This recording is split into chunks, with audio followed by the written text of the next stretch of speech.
The third category of wave energy converters is the Terminator type. We looked previously at a shoreline Terminator type wave energy conversion device, TAPCHAN.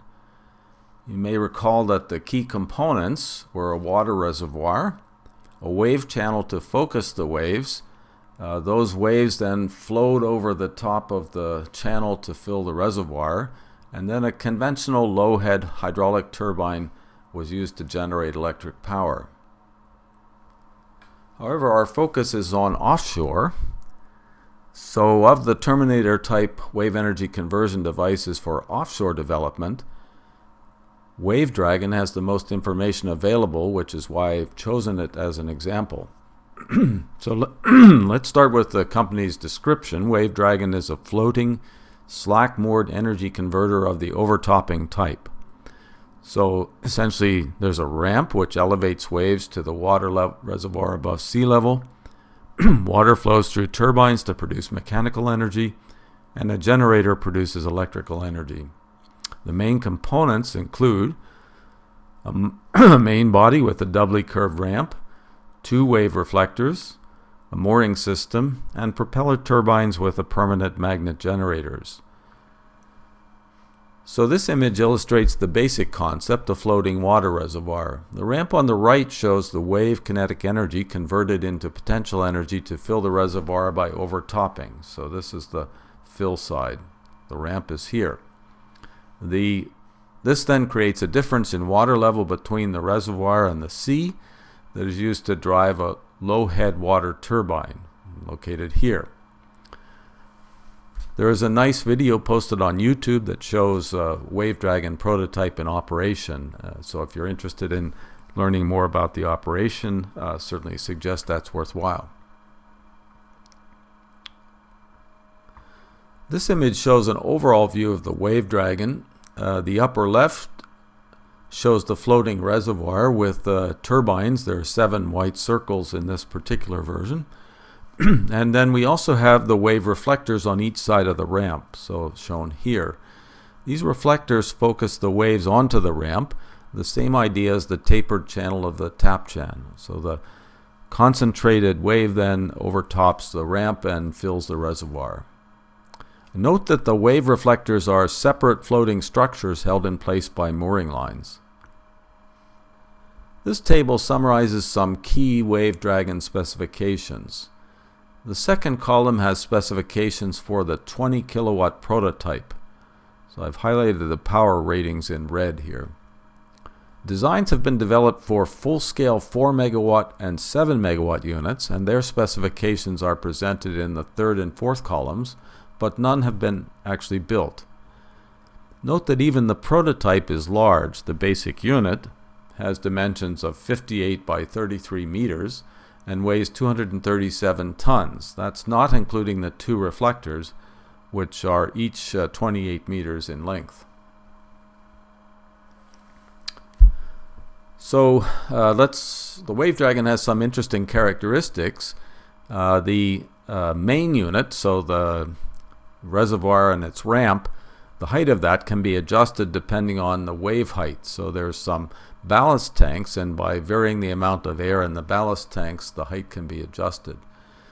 Note that a significant portion of the total design weight is water ballast, and it's used to obtain a stable platform. For this device, the target water depth is a minimum of 25 meters, and greater than 40 meters is preferable. So the idea is, of course, to capture the higher power of deep water waves.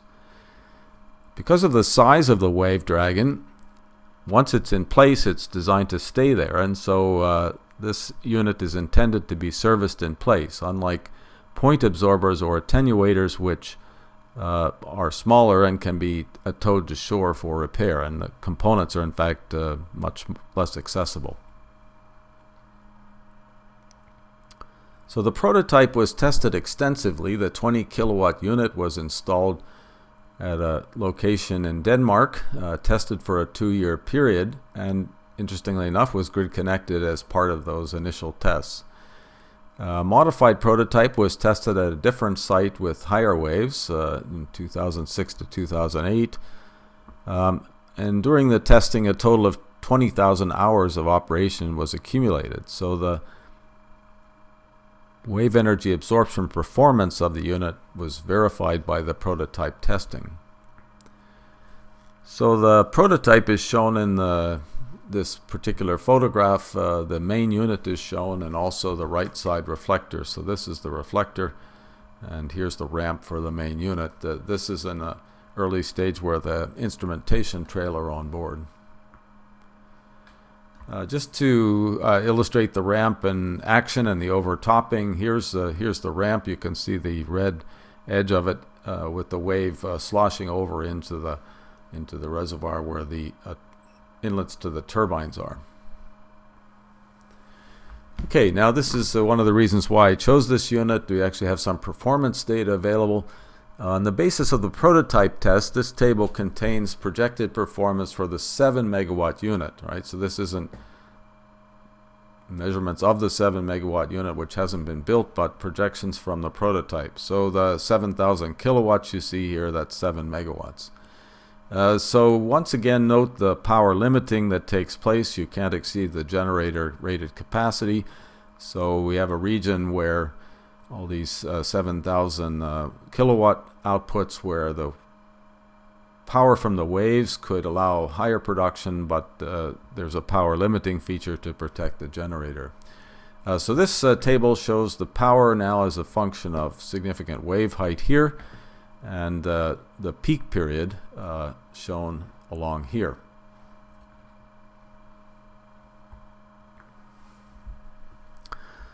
Okay, so recall that the first round of prototype testing was conducted in 2003 to 2005. There was a plan in 2007 to build and deploy a full-scale 7 megawatt system in the UK, but that didn't go ahead. The financial crisis of 2008-2009 intervened, and everything was put on hold. Of all the renewable energy industries, in my observation, the embryonic wave energy industry was most impacted by that 2008-2009 financial crisis. Wave Dragon announced in 2011 that they were starting work on the development of a smaller 1.5 megawatt North Sea demonstrator, but there is no further information available about this project. The website is still active, which I take to be a good sign that the company is still working away. So let's summarize the information presented about Terminator type wave energy conversion devices. My comments are based on the Wave Dragon example, and again, that example was chosen because of the availability of lots of data. Their extensive prototype testing provides a database for continued development.